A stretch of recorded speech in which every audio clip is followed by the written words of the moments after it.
आपने तय कर दिया है कि आपको बचाने के लिए पुलिस है, आपकी सत्ता में बैठने के लिए मोदी और अमित शाह हैं। आप खुद क्या हैं? आपने कभी अपनी कुर्बानी देने की सोची? आपने तो अपने स्वार्थों की कुर्बानी नहीं दी है। आप चाहते हैं आपके लिए कोई लड़े, आप नहीं लड़ना चाहते। मेरा बेटा पढ़ ले, मेरी बेटी इंग्लैंड चली जाए, मेरा बेटा अमेरिका में नौकरी करे और एक मकान वहां बना रहे, यहां कुछ होगा मैं वहां चला जाऊंगा। इसी मानसिकता ने आपको ऐसा कर दिया है कि आप इस देश में 90 करोड़ हैं, पुलिस आपकी है, व्यवस्था आपकी है, कानून आपका है, लेकिन सुनती उनकी है। और आपकी बात नहीं सुनी जा रही है, आपकी जेन्युइन बात नहीं सुनी जा रही है। आप फ्रस्ट्रेटेड घूम रहे हैं। भारत के संविधान में 20 धाराएं आपके खिलाफ हैं। आप में हिम्मत नहीं है कहने की, क्योंकि आप अपने निजी स्वार्थों में लिप्त हैं। आपको लगता है बहुत बड़ा मकान और बीएम जो गाड़ी है वो आपको बचाएगी।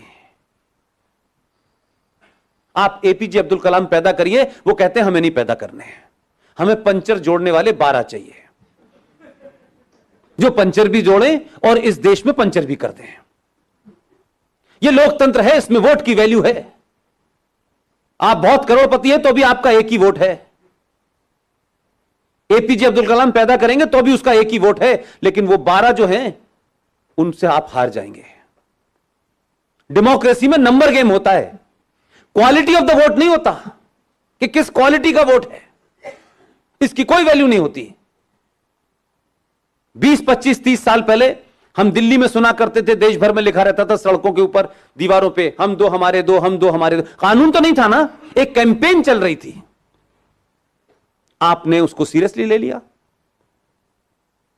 अब आपकी संकट क्या है कि आप जो काम आपको करना था वो तो किया नहीं, अब जो दूसरे कर रहे हैं उनकी आप रोक नहीं पा रहे। अब संकट यह कि हमारे तो 2 हैं, तो किसी ने कानून बनाया था आपसे 2 करने के लिए, और आप तो उनसे ज्यादा संपन्न थे। लेकिन आपकी संपन्नता तो अलग है। 4 गाड़ियां ना हो जब तक, 15 एसी ना हो, तो हमारी संपन्नता यह है। और उसके बावजूद भी हम कमजोर हैं। वो पंचर जोड़ रहा है, 2 वक्त की रोटी नहीं है, उसके बाद भी वो चौराहे पे खड़ा हुआ है, और आपकी हिम्मत नहीं उससे लड़ने से। तो उससे कहते हैं लड़ने के लिए पुलिस बनाई है हमने, तो पुलिस क्यों लड़ेगी? आप कुछ खोना नहीं चाहते। आप चाहते हैं कि दोबारा से सिख कोई पैदा हो जाए, कोई भगत सिंह आ जाए। आप सिर्फ इसका इंतजार करते हैं और कोई अब आ नहीं रहा। लिहाजा सिखों को आपने इस 1984 से लेकर आज तक कोई ऐसा काम किया कि उनके जख्मों पे थोड़ा मरहम लगता? अपनों के जख्मों पे मरहम लगाने में आपकी नाक छोटी होती है, लेकिन घर वापसी के लिए जिन लोगों ने धर्म बदल के वो इस्लाम कबूल कर लिया है, उनको वापस लाने में लगे हुए हैं। यार कहां अपनी एनर्जी लगा रहे हो? वो वापस आने वाले हैं, वो कोई वापस नहीं आने वाला। लेकिन आपको यह प्रकल्प चलाना है, चलाए रहो, कहते रहो। कोई आया वापस? फिर वापस आता तो आपकी गिनती ये क्यों होती और उनकी गिनती क्यों होती? तो हमारे नैरेटिव गलत हैं, हमारे लड़ने का तरीका गलत है। यह संकट हमने खुद पैदा किया है, और हम तो अजीबोगरीब लोग हैं भाई। हम बार बार कहते हैं इस सत्ता ने यह नहीं किया, उस सत्ता ने यह नहीं किया। जाने अनजाने में आपने इस देश की सारी प्राइमरी एजुकेशन, मदन भाई, टोटल प्राइमरी एजुकेशन इस देश की कौन चला रहा है? क्रिश्चियन चला रहे हैं। चला रहे हैं कि नहीं? सच बोलिए कि आपके घर में जब बच्चा पैदा होता है तो कुछ इतने पढ़े लिखे संपन्न लोग हैं कि वो सेंट स्टीफन में 5 साल के बाद पहले ही जाकर रजिस्ट्रेशन करा देते हैं। कितने लोग हैं जो शिशु बाल मंदिर में जाकर के कहें कि हमारा बच्चा यहीं पढ़ेगा? सच बोलिए ना, क्योंकि आपको अपने बच्चे को मल्टीनेशनल कंपनी का सीईओ बनाना है। तो इस देश के लिए गरीब का बच्चा लड़ेगा क्या? मरने के लिए कितने लोग तैयार हैं इस देश के लिए? तो आपका बच्चा तो क्रिश्चियन स्कूल में पढ़ेगा, वहां तो जैक एंजिल सीखेगा, वहां सुबह की प्रेयर में यीशु को याद करेगा, और उसका संकट आपने बढ़ा दिया है। फादर फादर माने पिता। तो घर वाले फादर को फादर माने या उसको फादर माने? वो कंफ्यूज है और बता नहीं रहे कि ये वाला फादर कैसा है, वो वाला फादर कैसा है। उस फादर के पास पूरा टाइम है तो वो उसका दिमाग ब्रेन वॉश कर रहा है, और इन फादर के पास समय नहीं है क्योंकि ये गाड़ी खरीदने में लगे।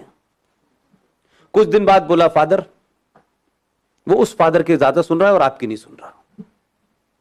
तो गलती किसकी है? और उस बच्चे से फिर आप ये उम्मीद करते हैं कि वो सनातन को जाने। वाह, आप अपने घर में सीरियस तरीके से पूजा भी नहीं करते। आप जैसे ही पैसे से संपन्न होते हैं तो आपको चुटिया रखना कंजर्वेटिव बात लगती है। तिलक लगाना है क्या यार, ये ठीक है यार, इससे क्या पड़ता है। मैं कट्टर नहीं दिखना चाहता, मैं लिबरल दिखना चाहता। अपने आप ही तय कर लिया आपने। आप धोती पहनने में आपको शर्म आती है, आपको अपने त्योहारों को त्योहार की तरह मनाने में शर्म आती है, और धीरे धीरे वो पहचान अब आपकी ये हो गई है कि आपकी पहचान क्या है यह आपको भी नहीं पता। जिन्हें जैसी भी पहचान है दुनिया उनको बुरा कहती है, कहती रहे, लेकिन उन्होंने अपनी पहचान पे कभी कंप्रोमाइज नहीं किया। वो हिंदुस्तान का कोई कोना हो, छोटे भाई का पजामा बड़े भाई का कुर्ता पहन के घूम रहे हैं, उनको नहीं लगता लोग हमें मूर्ख कहेंगे। वो जैसे हैं वैसे ही हैं।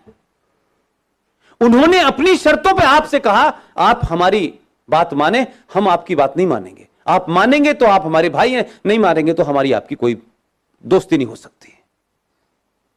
और पूरे हिंदुस्तान में जगह जगह मात्र 70 सालों के अंदर 1947 की हालत कर दी है। आज आपकी सत्ता है, कुछ ऐसे लोगों की सत्ता है जो राष्ट्र के प्रति चिंतित हैं, लेकिन 370 किसी मुसलमान से रिलेटेड है। लेकिन वो ये मानते हैं कि 370 ने भारत के जमीन के ऊपर एक राज ऐसा स्थापित कर दिया था कि जो संवैधानिक तौर पे टू नेशन थ्योरी को जन्म देता था। जिनका संविधान अलग था, जिनकी विधानसभा का टर्म अलग था, वहां भारत की सुप्रीम कोर्ट लागू नहीं होती थी, वहां भारत की संसद लागू नहीं होती थी। आपको 70 साल तो बौना बना के रखा ना। ये तो अलग बात है कि गुजरातियों ने जो गलती 1947 में की थी उसका प्रायश्चित जल्दी कर लिया। और अगर यह दौर ना आता तो आप सिर्फ कुंठा में जी रहे थे, इन्फिनिटी कॉम्प्लेक्स में आप जी रहे थे। आप में हिम्मत नहीं थी कि औरंगजेब रोड क्यों होगी दिल्ली में, यह बख्तियार खिलजी के नाम से स्टेशन क्यों होगा, जिसने भारत की सनातन की पहचान नालंदा की लाइब्रेरी में 95 लाख किताबों के अंदर आग लगा दी, तहस नहस कर दिया। उनका मानना था कि एक किताब मिल गई है हमें, यही हकीम लुकमान का इलाज है, इस किताब में सारे जो है टेस्ट लिखे हुए हैं, अब किसी किताब की जरूरत ही नहीं है हमको। उसी के नाम से स्टेशन बना हुआ है। दुनिया पूछे कि आपने क्यों लिखा है, कि साहब इस आदमी ने महान कार्य किया, हमारी 95 लाख किताबें जला के लाइब्रेरी को राख कर दिया। उन्होंने तो एलेक्जेंडर की लाइब्रेरी जलाई थी भाई, वो तो किसी और किताब में यकीन ही नहीं करते, एक ही किताब में करते हैं। आप उनके साथ रहने पे मजबूर हैं, उनके टर्म डिक्टेट कर रहे हैं, उसमें मजबूर हैं आप, क्योंकि आपको लड़ना नहीं है। आप सुविधा भोगी समाज के हिस्से हो गए हैं। मेरा कैसे जुगाड़ हो जाए, मैं कैसे आगे बढ़ जाऊं, मुझे इसमें मतलब है, मेरा भाई मर जाए कोई फर्क नहीं पड़ता, मेरा स्वार्थ होना चाहिए। लिहाजा ये एक अलग बात है कि कहते हैं कि मलेरिया की दवा खा लो तो 1 हफ्ते में चला जाता है, और दवा ना खाओ तो 7 दिन बाद जाता है। इस देश के पास अब कोई ऑप्शन ही नहीं था। सारे किस्म के आप इज्म टेस्ट कर चुके थे और इतने हराए और थक चुके थे, हर तरफ से आप इतने पिट चुके थे कि आपको लगता था कि हमारे पास कोई रास्ता नहीं है भाई। तब आपको लगा 2014 में कि क्या हम एक बार हिंदू होकर वोट दे सकते हैं, और आपने दे दिया। उसका नतीजा यह निकला कि जो लोग सत्ता पे बैठे, ईमानदारी से बात कीजिएगा, अगर आप मुझे वोट देंगे तो मैं वही करूंगा जिन लोगों का वोट लेके आए, क्योंकि मुझे मालूम है मेरे वोट देने वाले ताकतवर हैं, अगली बार मुझे हटा देंगे, क्योंकि जिस पर्पज से उन्होंने मुझे भेजा था वो काम मैंने नहीं किया। तो 70 सालों से जो लोग सत्ता पे बैठ रहे थे, उनके वोट देने वाले कौन थे? वही लोग थे जिन्होंने माइनॉरिटी कमीशन बनाया, जिन्होंने भारत के संविधान में अमेंडमेंट कर दिया, जिन्होंने सत्यम शिवम हटा दिया, जिन्होंने इस देश के अंदर हज का पैसा दिलवा दिया। उनको मालूम था हमारे लिए काम करेंगे, क्योंकि हमने इनको बता दिया हमारी ताकत पे हो तुम हमारी ताकत पे नहीं हो। लेकिन आपने पहली बार जिन लोगों को वोट दिया, उन्हें सड़क बनाने के लिए नहीं दिया था वोट। यह एहसास कराया, और उसके बाद 2019 में जब आपने दोबारा एहसास करा के 282 से 303 लाए, तो उनको समझ में आ गया कि यह समाज जागृत हो गया है, इसने मुझे वोट इसलिए नहीं दिया है कि रोज रनवे बन रहे हैं, रोज हवाई जहाज चल। भाई साहब, हवाई जहाज और हवाई चप्पल हम पहले भी पहने हुए थे, हमें कोई फर्क नहीं पड़ने वाला था। सड़कों में गड्ढे होने के बाद भी घर टाइम पे ही पहुंचते थे हम। लेकिन इस बार इसका एहसास कराया कि हमने राष्ट्र बनाने के लिए तुम्हें वोट दिया है। देश में और राष्ट्र में फर्क होता है, स्टेट में और नेशन में फर्क होता है। मैंने अभी कल परसों भी कहा कि 70 साल का इतिहास देखें तो हमें ऐसा लगता है Indian state was working against the interest of Indian nation. यह पहली बार मुझे लग रहा है, इसलिए मैं फिर कह रहा हूं, बहुत सारी गलतियां, बहुत सारी शिकायतें, बहुत सारे एजेंडे होंगे, देश की अर्थव्यवस्था बहुत खराब है, होगी। अर्थव्यवस्था तो पहले भी खराब थी, कौन सी नई बात हो गई? इस वक्त अर्थव्यवस्था सही करने का समय है कि राष्ट्र बचाने का समय है।